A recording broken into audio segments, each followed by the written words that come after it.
Umiingay-ingay siya. Maghanap ako ng puno. Doon ko siya bitawan. 12 days ko siya inalagaan. Mulang inakay. Ayan. Lumilipad-lipad siya. Gusto na maglipad eh. Wala na yung nanay nito. Kinain ng pusa doon sa pugaran niya.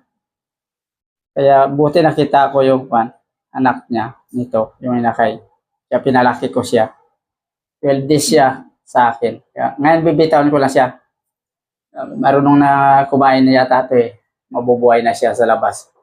Hanap ako ng puno. Doon ko siya ilalagay.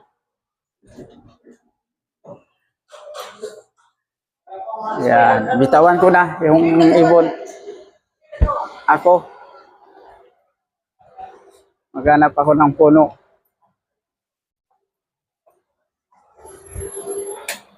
Dito. Baka may mga ibon dito nang mayari. Dito ko sa bibitawan. Yan. May puno dito.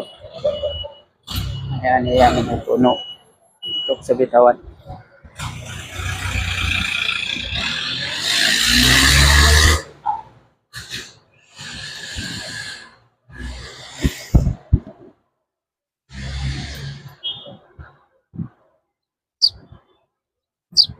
Labas na labas. Ay, parang ayaw mo lumabas ah.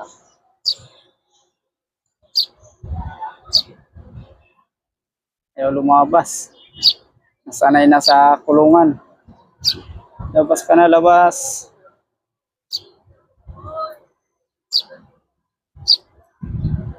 Dito, dito, dali.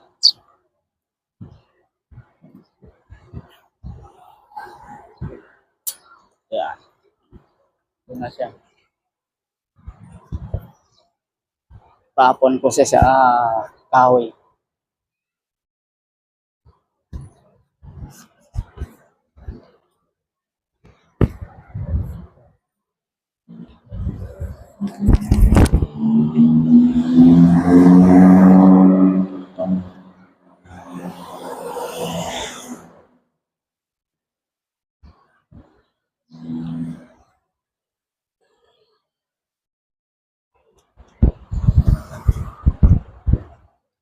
Yun na sa puno.